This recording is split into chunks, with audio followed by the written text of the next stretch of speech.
Welcome to the Wealth Acceleration Podcast with your host, Wealth Coach Wade Reed. Hey, what is up, Money Masters? Wade Reed here, host of the Wealth Acceleration Podcast, founder of Money Mastery Coaching, wealth strategist, money coach. Been at this for a couple of decades, and a little bit different content today. I'm out in nature. I've just completed most of my mountain bike ride for the evening, and it's one of my favorite places. I live in a little town not far from some mountains. I get to ride directly from my home up to some trails and do a ride that's got a lot of technical climbing and then some fun descending and then some flow and some jumps, and it's my happy place. It's one of the things I do to escape from the day-to-day responsibilities of life and sometimes the overwhelm that happens. And so today I kind of want to talk about that, like this idea of overwhelm. Like, don't we all universally experience overwhelm pretty regularly? Like, there are different times of the day that we might feel overwhelmed. There are different times of the year, perhaps. You know, you might have a busier season in business. You might have a busier time and season with kids in athletics. Like, we just got through a season that was crazy busy. The spring season with soccer. Holy cow, we had 4 games every Saturday for 6 weeks. And then we had some like end of school year stuff. My wife in particular, who manages our household, was super busy with managing all of that schedule. Holy moly. And then of course I had my business responsibilities, been traveling a little bit lately to do some weekend trainings, as well as be a vendor at some events and provide some services, training people to understand how money works and what money is and how to effectively manage it. So when it comes to overwhelm, particularly with money, it's usually a function of the overwhelm of life. Having chosen into too many things, too many good things. In fact, sometimes we take on so many good things that we can't do the best things. And that comes back to priority. Like, overwhelm is typically a function of having too many good things in our life, too many opportunities, that we need to choose the ones that are the best suited for us and oftentimes let go of something. So what might that look like? Well, we might have an expense like a subscription. I'll give you a case in point. We had a Disney subscription for many years and it came up for renewal, and I thought, you know what? We probably spend too much time enjoying shows on the Disney Plus subscription. So we're letting that go for a while. That opens up time and space and money for something else. It could just sit in the bank. It could be waiting for a right opportunity. It could possibly be a renewal of that subscription or something else. You know, it's money that's been allocated for entertainment and for rejuvenation and family time. And those are high values for me, but it's just not the right thing right now. There's too much of a good thing. Often overwhelm as well comes into play with regard to maybe a new job, maybe a new business responsibility. Perhaps you actually have more money coming in than you ever have, and that's a bit overwhelming. What do I do with it all? Like, I've got now so much money, I'm getting hit up for all these investment opportunities. Like, do I even make any of these investments? How do I know which one's the right one to do? And that can be overwhelming. Maybe you've taken on a new business partner. Maybe you're losing a business partner. Maybe you're taking on an associate. Maybe you're taking on a new team member. Maybe you're adding a marketing agency. Maybe you're adding a new technology. I know these are all things that I've experienced in recent times that have been quite overwhelming and challenging. And, the only thing I can come back to is vision. And my vision for the future is so bright. I have every reason to be hopeful for a bright future. I mean, this earth is so full. I mean, you see behind me this mountain range. You may be hearing the birds chirping a little bit. We've got some green, beautiful foliage. We've got a sunset happening. I'm going to flip this around so those of you who are on video can kind of see through this tree here. We've got a sunset about to happen. We've got off in the distance, I don't know if this zooms in, I guess it doesn't. That's the Great Salt Lake. It's the dry part of the Great Salt Lake. And that mountain range over there is, I think that's Antelope Island. It's this little island where there's some hiking and biking over there. There's literally some bison that live over there. And on the other side of that's the huge Great Salt Lake. So nature, my goodness, nature teaches us a lot of lessons about how to deal with overwhelm, right?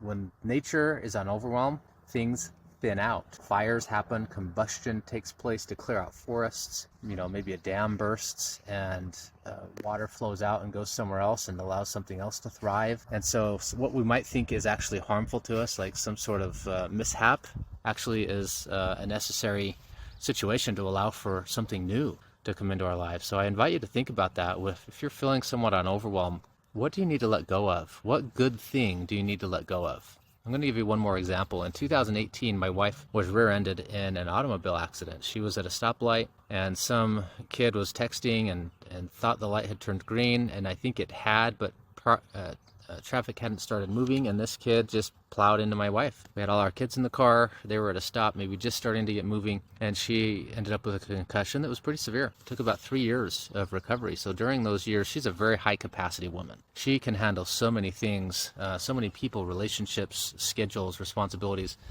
and she wasn't able to do it all. She literally just didn't have the mental capacity due to this concussion, and well, we had to let go of some things. I had to take on a few things, and one of the things we let go of, we had some laying hens, some chickens in a coop in our backyard, and it was just one of those things. We had about 10. Wasn't that big of a flock, but it was just one of those things we had to say no to because our kids just had so many other things that were good that was one thing we could let go of. And as it turned out, the family that we sent the flock to, they had just had about 10 chickens killed by a fox. They had a bigger homestead. We only have about a third of an acre. These guys had multiple acres, and they were raising hens and loved to have laying hens for the fresh eggs. So we were able to pass on our flock to somebody else who had just lost their flock.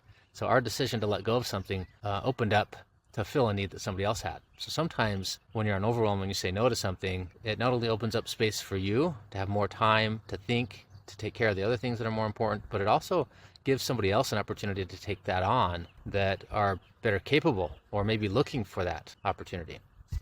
So learning to say no is one of the most important skills when it comes to money.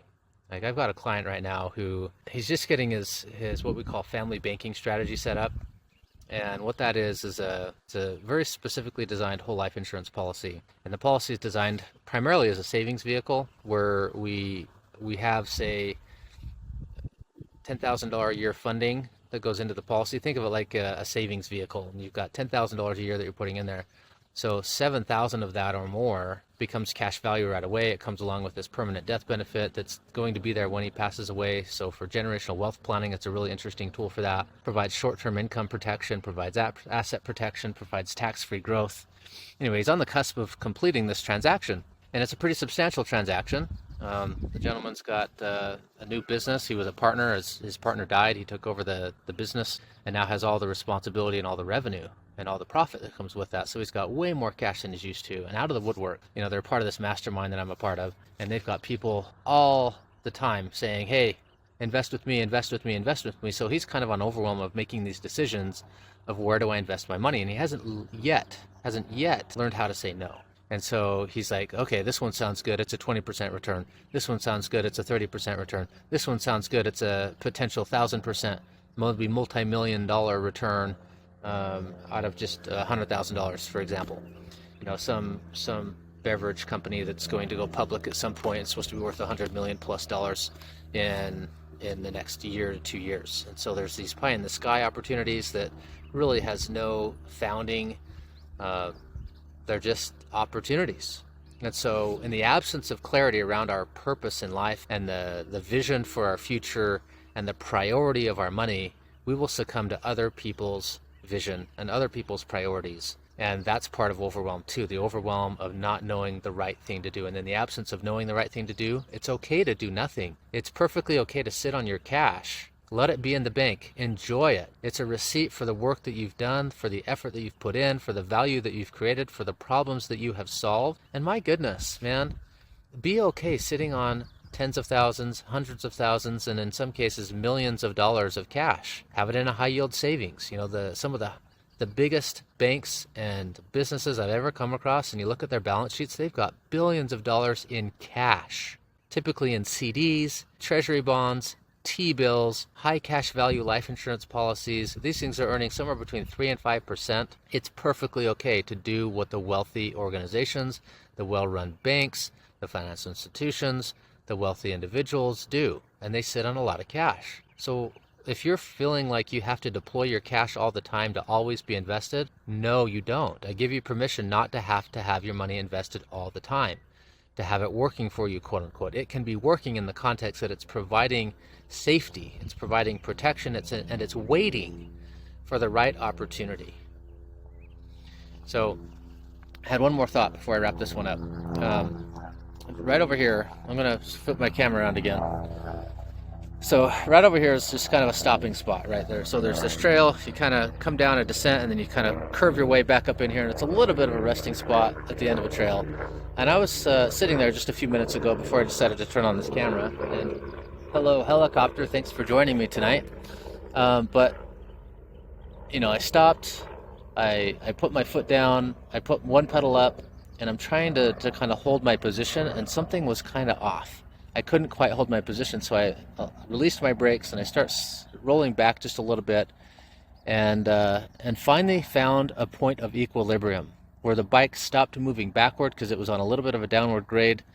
It slid backward, my front tire turned slightly, so it kind of found its equilibrium and balance. And so as I'm sitting there finding equilibrium, I had this thought come to me that that's a lot like our lives as well. We look for some sort of balance. And in my opinion, in my experience, balance is pretty much temporary. Like there's a moment of equilibrium, we might sit there for a period of time, and then we tip over, right? A wind catches us, an opportunity, a comment throws us off. In my household, we have water issues. Out of the blue, we have silly water issues. Man, water in a rainstorm got into a window well, and then it came down into the basement and flooded my daughter's bedroom 2 months ago now. It's been 2 months. And it's finally going to get put back together this week. She'll finally be back into her normal space. But it created an opportunity to clean up a wall that had some damage before, and replace a windowsill, replace a window. All things that I kind of wanted to do but didn't have a motivation to do until this thing occurred that was out of my control, that was kind of a God wink. I've heard that term lately, God wink, or I don't know another term, a serendipitous thing, a coincidence, I don't know. But I feel like sometimes those things are just little, even tender mercies from God. Things that he just says, you know what, I know you've been wanting to do this, and I know you're not going to do it of your own free will, so I'm going to push things along. I'm going to use nature to kind of push things along. So water damage forced our hand, and we got the update done to that part of the house that needed to be done. So balance is temporary.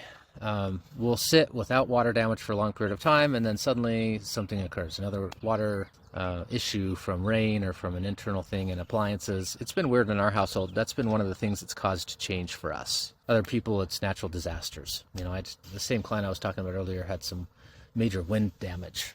A major storm showed up, and all around their neighborhood, trees are down, power lines are down. They have to leave their home, go to a hotel for a period of time, and just disrupt their lives. And I'm sure fun happened, new memories, things that they will remember the rest of their life because of that. And then they'll move on.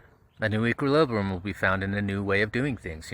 This new income that they have, they'll find some new equilibrium in terms of their spending and in terms of their investing, and they will lose some money, no doubt. And some business changes will take place, and maybe they'll increase their income even more. Anyway, sorry guys, I'm kind of full of a lot of just thinking tonight, so bear with me on that. Thanks for joining me for this kind of different episode, being in a place of nature and kind of a contemplative mindset tonight. One of my core beliefs is that we are conscious creators, that we were endowed with a God-given faculty to imagine and create, and that what we can believe and achieve, not believe and achieve, but what we can imagine and believe we can achieve. What we can imagine and believe we can achieve. And I believe that God will support us in that. I believe wholeheartedly that when we ask, we will receive. When we seek, when we knock, the door will be opened. But we have to be willing to do that work. We have to be willing to think and ask and then accept the open door. When the door opens, you have to walk through the door. There's effort. And effort is good. It gives us something to strive for, energizes us, creates new opportunity, creates opportunity for change and for progress. And guys, balance, I guess in the end here, find a recognition that balance is temporary, and that's okay. And in your financial lives, there's a temporary balance in the spending that takes place, and then something new comes up. And so we need to have a good system. We need to have a system where there's some funds available, where there's cash available to deal with the uncertainties as well as the opportunities. So, all right, guys, leave that with you. Thanks for joining me today on this episode of Wealth Acceleration Podcast, and we'll catch you soon. Thanks for tuning in to the Wealth Acceleration Podcast. We hope the insights from today's episode help you streamline your finances and grow your wealth stress-free. For show notes from today's episode and more tips on creating a comprehensive wealth building plan, visit moneymasterycoaching.com. Remember, financial freedom is attainable. Until next time, keep accelerating towards your goals. See you on the next episode.